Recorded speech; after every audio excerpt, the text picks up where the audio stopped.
Capítulo 8. No plano dos sonhos. 8.1. Após alguns minutos de conversação encantadora, o irmão Francisco acercou-se do orientador, indagando sobre os objetivos da reunião da noite. Sim, esclareceu Alexandre afável. Teremos algum trabalho de esclarecimento geral a amigos nossos, relativamente a problemas de mediunidade e psiquismo, sem minúcias particulares. Se nos permite, tornou o interlocutor, estimaria trazer alguns companheiros que colaboram frequentemente conosco. Seria para nós grande satisfação vê-los aproveitando os minutos de sono físico. Sem dúvida, destina-se o serviço de hoje à preparação de cooperadores nossos, ainda encarnados na crosta. Estaremos à sua disposição e receberemos seus auxiliares com alegria. Francisco agradeceu sensibilizado e perguntou: poderemos providenciar? Imediatamente, explicou o instrutor sem hesitação. Conduza os amigos ao sítio de seu conhecimento. 8.2. Afastou-se o grupo de socorristas, deixando-me verdadeiro mundo de pensamentos novos. Segundo informações anteriores, Alexandre dirigiria naquela noite pequena assembleia de estudiosos e, assim que nos vimos a sós, explicou-me solícito. Nosso núcleo de estudantes terrestres já possui certa expressão numérica.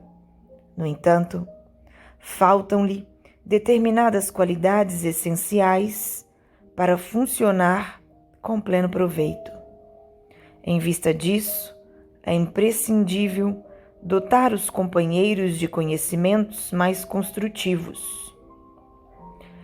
E como julgasse útil fornecer-me informações pessoais destinadas à minha própria elucidação, acrescentou gentilmente.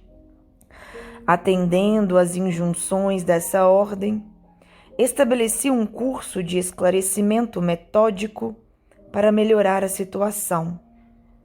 Nem todos sabem valer-se das horas do sono físico para o incentivo de semelhantes aquisições. Mas se alguns lavradores mais corajosos não se dispuserem a cultivar algumas sementes, a fim de iniciar-se mais tarde a cultura intensiva, jamais a comunidade ruralista alcançará a lavoura farta. E sorridente acentuou: contamos em nosso centro de estudos com número superior a 300 associados.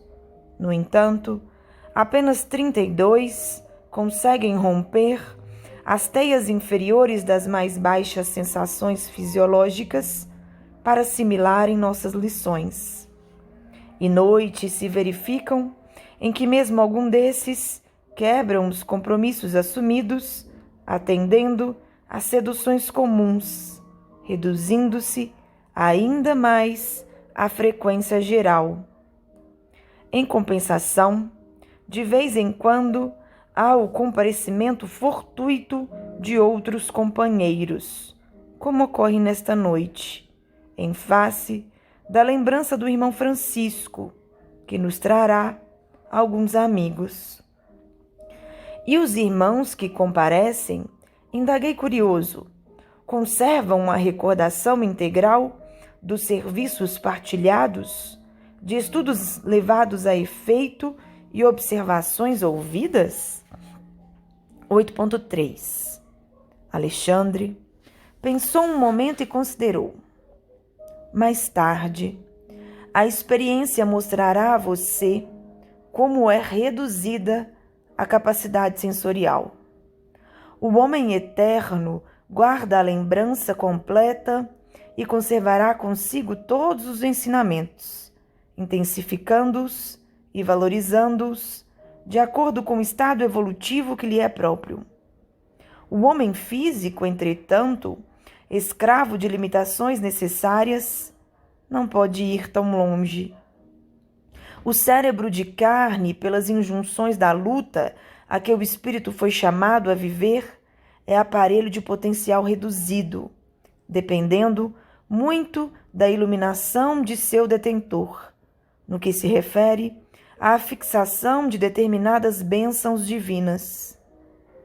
Desse modo, André, o arquivo de semelhantes reminiscências, no livro temporário das células cerebrais, é muito diferente nos discípulos entre si, variando de alma para alma. Entretanto, cabe-me acrescentar que na memória de todos os irmãos de boa vontade permanecerá, de qualquer modo, o benefício, ainda mesmo que eles, no período de vigília, não consigam positivar a origem. As aulas, no teor daquela que você assistirá nesta noite, são mensageiras de inexprimíveis utilidades práticas. Despertando na crosta, depois delas, os aprendizes experimentam alívio, repouso e esperança, a par da aquisição de novos valores educativos. É certo que não podem reviver os pormenores, mas guardarão a essência, sentindo-se revigorados de inexplicável maneira para eles, não só a retomar a luta diária no corpo físico, mas também a beneficiar o próximo e combater com êxito as próprias imperfeições. Seus pensamentos tornam-se mais claros, os sentimentos mais elevados e as preces mais respeitosas e produtivas, enriquecendo-lhes as observações e trabalhos de cada dia. É lastimável, disse eu, valendo-me de pausa mais longa, que todos os membros do grupo não possam frequentar em massa as instruções dessa natureza.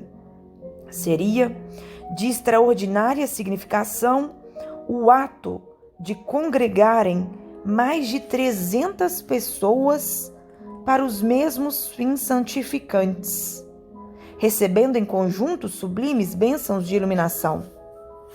8.4. Sem dúvida, redarguiu o orientador no otimismo de sempre. No entanto, não podemos violentar ninguém. Toda elevação representa uma subida, e toda subida pede esforço de ascensão.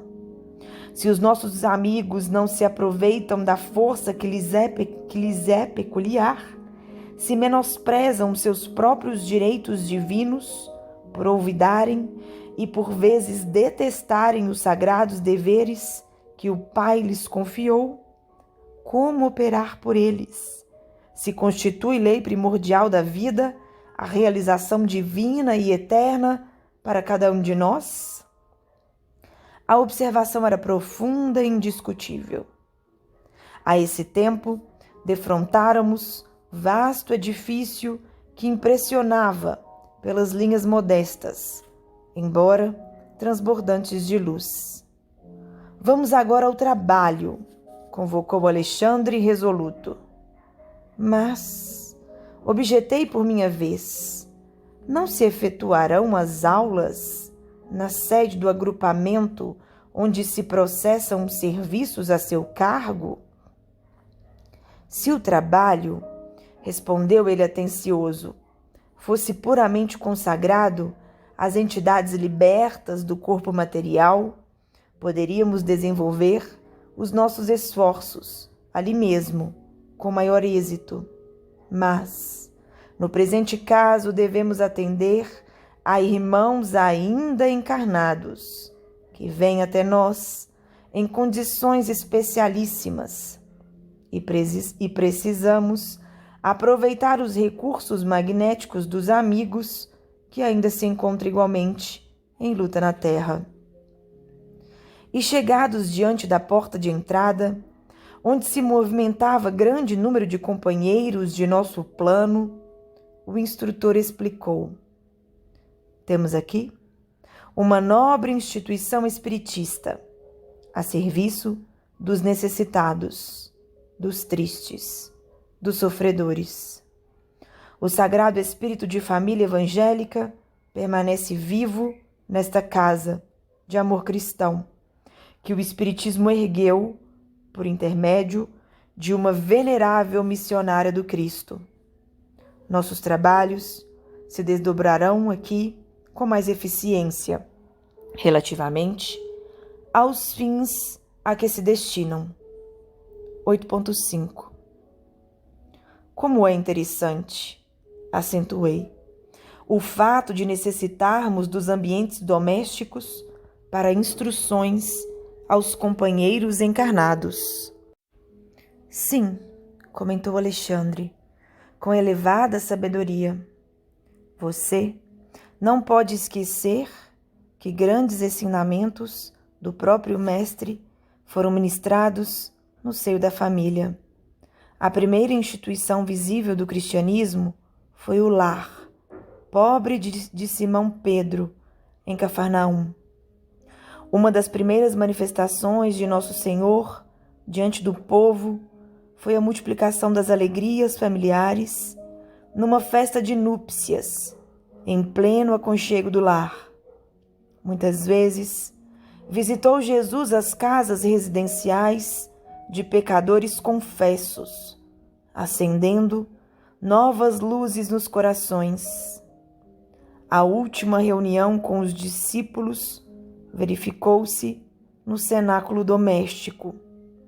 O primeiro núcleo de serviço cristão em Jerusalém foi ainda a moradia simples de Pedro, então transformado em baluarte inexpugnável da nova fé.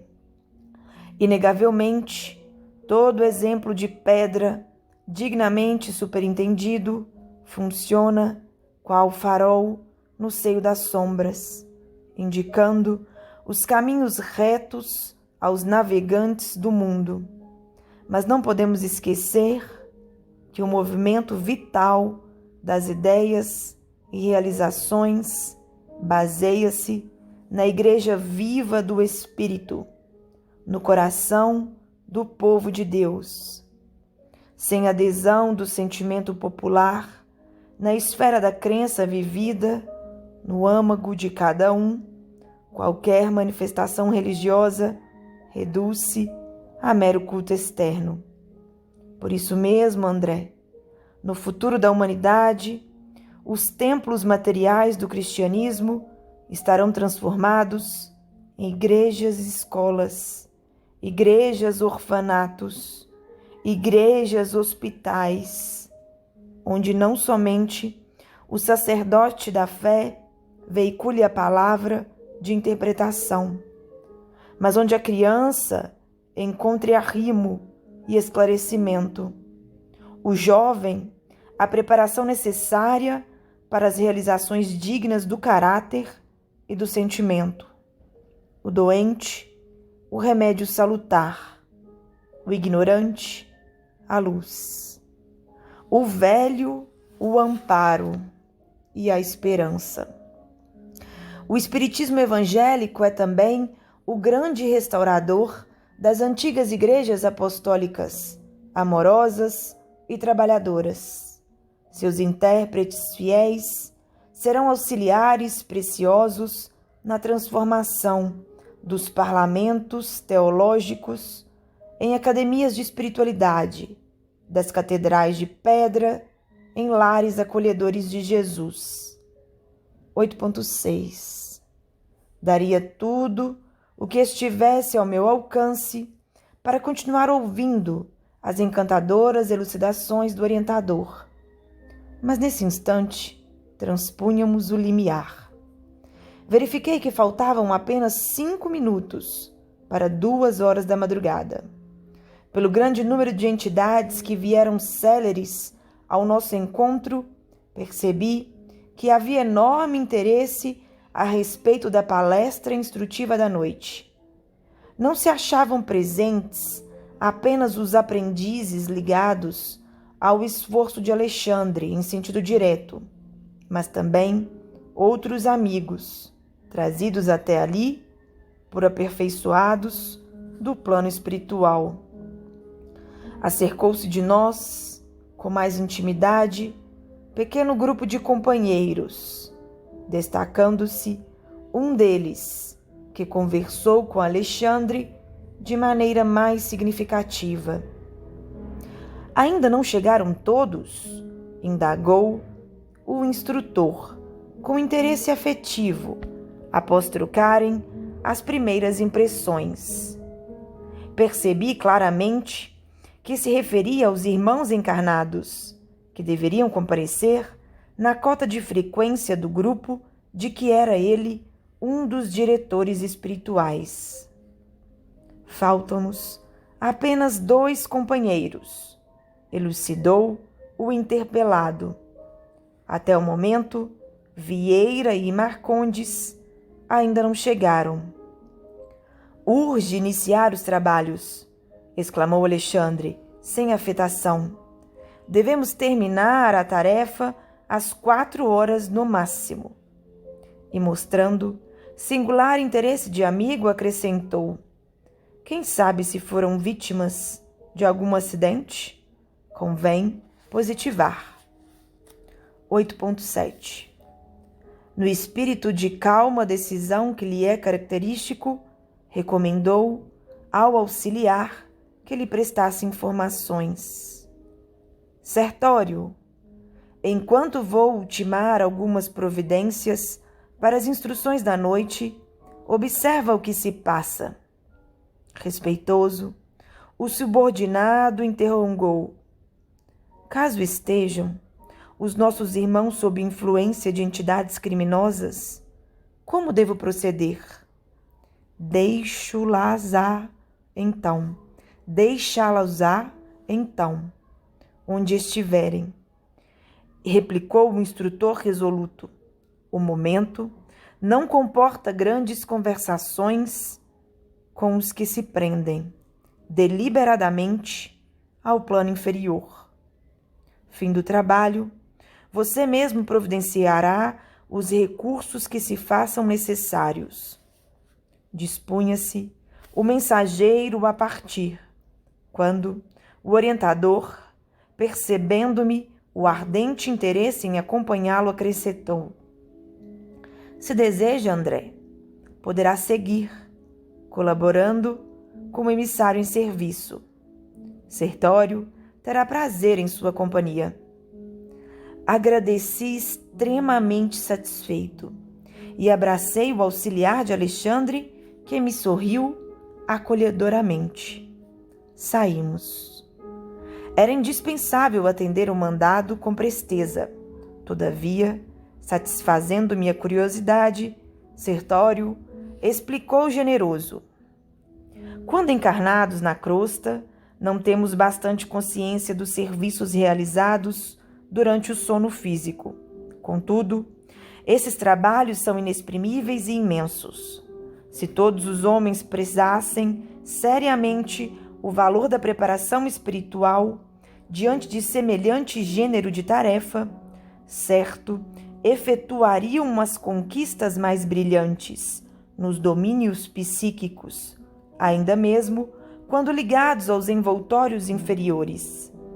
Infelizmente, porém, a maioria se vale inconscientemente do repouso noturno para sair à caça de emoções frívolas ou menos dignas.